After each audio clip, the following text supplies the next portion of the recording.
राष्ट्र राष्ट्र के लोगों से बनता है। अगर देश में किसान आत्महत्या कर रहे हो, अगर 45 साल में देश सबसे ज्यादा बेरोजगार हो, अगर इस देश में इंजीनियरिंग करने के बाद नौजवानों को कहा जाए कि आप पकौड़ा बेचिए, ये शिक्षा का अपमान है, ये लोगों का अपमान है। इस बात को आप समझ लीजिए। ये कितनी अजीब बात है कि जो मंत्री जी 10वीं फेल हैं वो मंत्री बनेंगे और जो इंजीनियरिंग किया है, बीटेक किया है, वो पकौड़ा तलेगा। ये किस बात का न्याय है? इस पर सवाल को हमको पूछना चाहिए। दोस्तों, ये गंभीर सवाल है।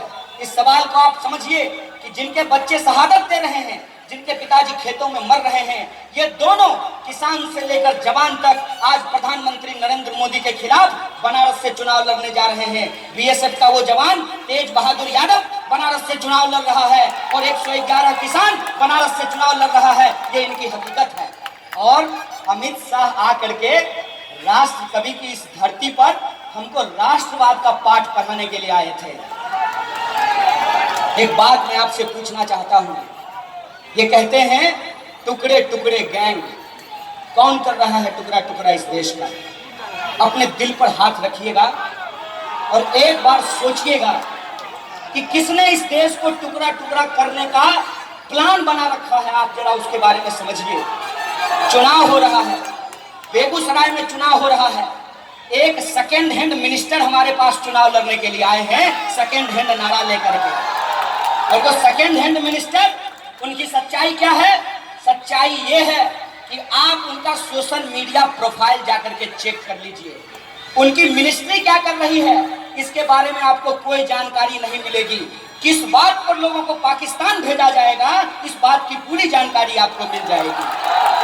तो जब हमने ये सवाल पूछा कि आप कहाँ के मंत्री हैं, आप देश के मंत्री हैं, हिंदुस्तान के मंत्री हैं कि पाकिस्तान के मंत्री हैं, गिरिराज बाबू जरा आप ये हमको समझा दीजिए। आप बात बात पे कहते हैं, इन्होंने कहा कि जो मोदी जी की रैली में नहीं जाएगा वो देशद्रोही होगा। खुद ही कंबल तान करके सो गए।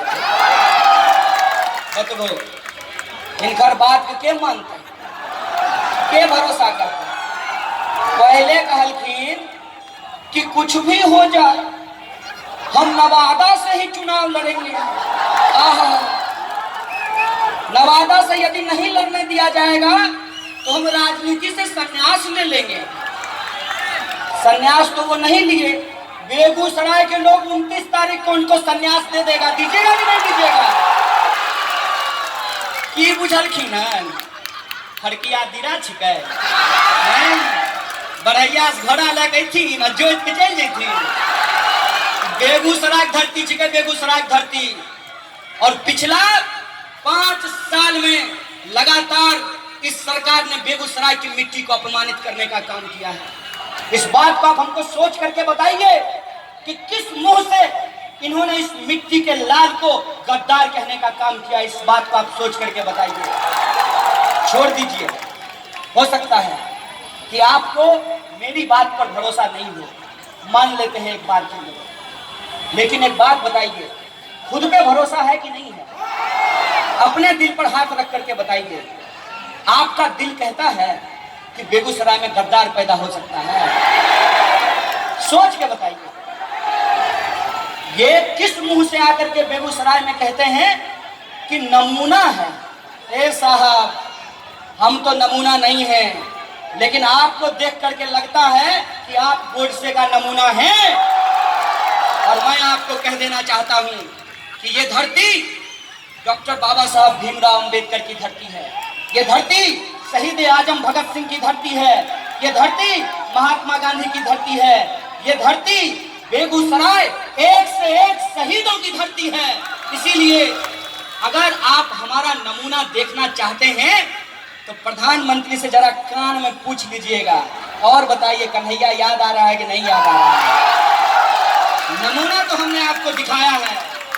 नमूना तो हमने आपको दिखाया है कि जितना जोर लगाना है लगा लीजिए। अपने लुटेरे दोस्तों को बुला लीजिए, खरीद लीजिए उनके दम पर अपने मीडिया चैनलों को। लेकिन हम आपको बताएंगे कि कॉर्पोरेट से पावर से ज्यादा पावरफुल इस देश में पीपुल्स पावर होता है। और ये बात आपको एक बुरे सपने की तरह याद आएगी। और आपको एक बुरे सपने की तरह याद आ रहा है, इसीलिए आप अपनी पूरी ताकत लगा दिए हैं।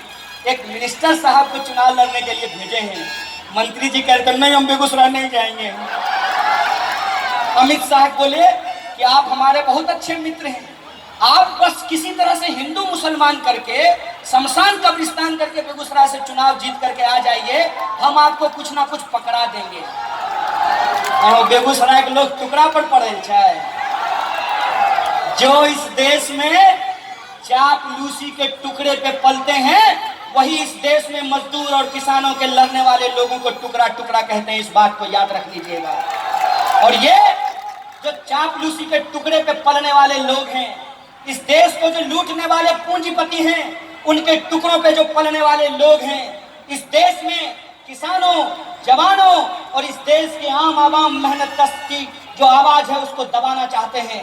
लेकिन हम उनको बता देना चाहते हैं कि आप कितना भी जोर लगा लीजिए, आप कितनी भी ताकत लगा लीजिए, आप कितना भी झूठ बता लीजिए, लेकिन बेगूसराय के लोग अपना सच जानते हैं। और बेगूसराय के लोगों को ये मालूम है कि बेगूसराय की धरती राष्ट्र कभी पैदा करती है, राष्ट्रद्रोही नहीं पैदा करती है। और रही बात मुकदमे की, तो ये साहब एक क्या 1000 मुकदमा कर लीजिए।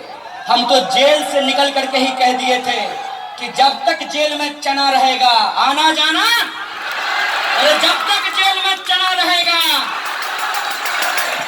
डर नहीं लगता है आपसे, डर नहीं लगता है। आप पूरी कोशिश कर लीजिए, इस बात से फर्क नहीं पड़ता है। आपको जितना हमको गद्दार कहना है कह लीजिए, क्योंकि हम ये जानते हैं कि सच को कोई बदल नहीं सकता। बदल सकता क्या? अच्छा, HDFC बैंक के सामने हम खड़ा हो कहिए SBI छिके, SBI हो जाएगा। बोलो कि 100 SBI